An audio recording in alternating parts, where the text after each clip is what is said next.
ഞങ്ങൾക്ക് വലിയ ഗുണകരമായ കാര്യം വികസന പ്രവർത്തനങ്ങൾ ഇവിടെ അവതരിപ്പിക്കാനുണ്ട്. അത് ഏകദേശം 3875 കോടി രൂപയുടെ പദ്ധതികളായിട്ട് മണ്ഡലത്തിലുണ്ട്. അപ്പോൾ തീർച്ചയായിട്ടും എന്താണ് അതിനെക്കുറിച്ച് മാത്രമാണ് ഞങ്ങൾ സംസാരിക്കുന്നത്. തിരുവമ്പാടിയിലെ LDF സ്ഥാനാർത്ഥി ലിൻഡോ ജോസഫാണ് എനിക്കൊപ്പം ഉള്ളത്. ജനകീയ MLA എന്നാണ് പറയുന്നത്. തുടർച്ച ഉണ്ടാവോ? തീർച്ചയായിട്ടും ഈ മണ്ഡലത്തിൽ നടപ്പിലാക്കിയ വികസന പ്രവർത്തനങ്ങൾക്ക് വലിയ അംഗീകാരം മലയോര മേഖലയിലെ ജനങ്ങൾ നൽകുന്നുണ്ട്. തീർച്ചയായിട്ടും അവരുടെ അനുഭവത്തിൽ നിന്നുണ്ടായ ആ തിരിച്ചറിവിൽ ഒരു വലിയ ഭൂരിപക്ഷം നൽകി വിജയിപ്പിക്കും. UDF പറയുന്ന അവരുടെ ഒരു കോട്ടയായ മണ്ഡലമാണ്. ഇടക്കാലത്ത് 2 തവണ LDF പിടിച്ചെന്നുള്ളത് തിരിച്ചു പിടിക്കുന്ന ഒരു ആത്മവിശ്വാസത്തിലാണ് UDF ഉള്ളത്. അതിനെന്തെങ്കിലും കാരണം കണ്ടെത്തുന്നുണ്ട്? അവർക്ക് പ്രത്യേകിച്ച് കാരണമൊന്നും ഉണ്ടാകാൻ വഴിയില്ല. കാരണം ഇത് 2006 വരെ, അതായത് 77 ഉണ്ടായ മണ്ഡലം 29 വർഷം തുടർച്ചയായി UDF ആണ് ഭരിച്ചത്. 2006 ആദ്യമായി മത്തായി ചാക്കോ ജയിക്കുന്നു, ബൈ ഇലക്ഷൻ ജോർജൻ തോമസ് ജയിക്കുന്നു. പിന്നീട് നടന്ന 3 തെരഞ്ഞെടുപ്പുകളിൽ 2 LDF ആണ് ജയിച്ചത്. അതായത് അവസാനം നടന്ന 4 തെരഞ്ഞെടുപ്പിൽ 3 തെരഞ്ഞെടുപ്പ് LDF, 1 തെരഞ്ഞെടുപ്പിൽ UDF ആണ് ജയിച്ചത്. അതുതന്നെ 3000 വോട്ടുകൾക്കാണ് അവർ വിജയിക്കുന്നത്. അതിന് കാരണം എന്താണെന്ന് ചോദിച്ചാൽ കഴിഞ്ഞ 29 വർഷക്കാലവും ഈ മണ്ഡലത്തിലുള്ളവരായിരുന്നില്ല മത്സരിച്ച്, എല്ലാം പുറത്തുനിന്നുള്ളവരായിരുന്നു. പുറത്തുനിന്നുള്ളവർ വന്ന് മത്സരിച്ച് ജയിക്കാനുള്ളൊരു മണ്ഡലമായി മാത്രമാണ് കണ്ടത്. മണ്ഡലത്തിൽ വികസനം ഉണ്ടായിരുന്നില്ല. 2006 ആദ്യമായി ഒരു വികസന പ്രവർത്തനം ഈ മണ്ഡലത്തിൻ്റെതായ രൂപത്തിൽ കണ്ടു തുടങ്ങിയത്. അതൊരു വലിയ അംഗീകാരമായി മാറി. അവരിപ്പോൾ ഒരു പ്രതീക്ഷ മുന്നോട്ട് വെക്കുന്നത് ഈ കഴിഞ്ഞ പഞ്ചായത്ത് തെരഞ്ഞെടുപ്പിൻ്റെ റിസൾട്ട് വെച്ചിട്ടാണ്.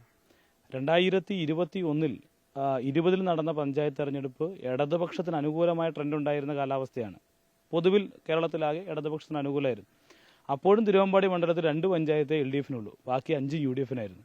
ഇപ്പോൾ പ്രതികൂലമായ കാലാവസ്ഥയാണ്. അതായത് പൊതുവെ കേരളത്തിലാകെ ഇടതുപക്ഷം തിരിച്ചടിയേറ്റ പഞ്ചായത്ത് തെരഞ്ഞെടുപ്പാണ്. അപ്പോഴും തിരുവമ്പാടിയിൽ 2 പഞ്ചായത്ത് LDFനും ബാക്കി 5 UDFനാണ്.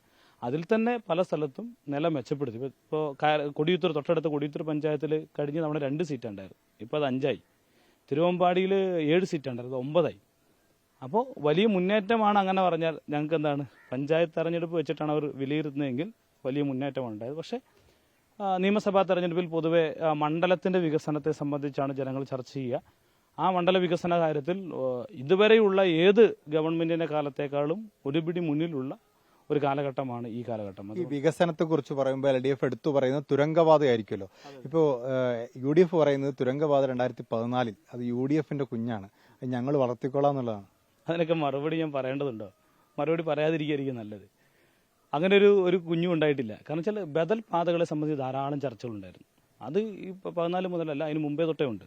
2006 മത്തായി ചാക്കോയുടെ പ്രകടന പത്രികയുണ്ട്. 2006 മത്തായി ചാക്കോ മത്സരിക്കുമ്പോഴുള്ള പ്രകടന പത്രിക, മത്തായി ചാക്കോ ബൈ ഇലക്ഷൻ അല്ല, അതിന് മുമ്പുള്ള ആ പ്രകടന പത്രികയിൽ എന്തുണ്ട്?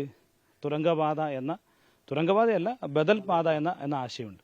തുരങ്കപാത എന്ന് പറഞ്ഞ കൺസെപ്റ്റ് ഉണ്ടാവുന്നത് 2016 അതിനെയാണ് ഡെവലപ്പ് ചെയ്തത്. അന്ന് പല അലൈൻമെൻറ്റും ഉണ്ട്, പല അലൈൻമെൻറ്റും കാര്യങ്ങളും. ഇപ്പോൾ പ്രോപ്പറായി നടക്കുന്ന അലൈൻമെൻറ്റും അതിൻ്റെ തീരുമാനങ്ങളും അതിൻ്റെ മറ്റ് നടപടിക്രമങ്ങളെല്ലാം ആരംഭിക്കുന്നത് 1ാം പിണറായി വിജയൻ ഗവൺമെൻറ് കാലത്താണ്. അത് എന്താണ്, അന്നത്തെ ഗവൺമെൻറ്റിനെയാണ് ക്രെഡിറ്റ്. ആദ്യമായി പണം അനുവദിച്ചു എന്ന് പറയപ്പെടുന്നത് തോമസ് ഐസക്കിൻ്റെ ബജറ്റിലാണ്. 658 കോടി രൂപ അനുവദിക്കും തോമസ് ഐസക്കിൻ്റെ 2020 ബജറ്റിൽ.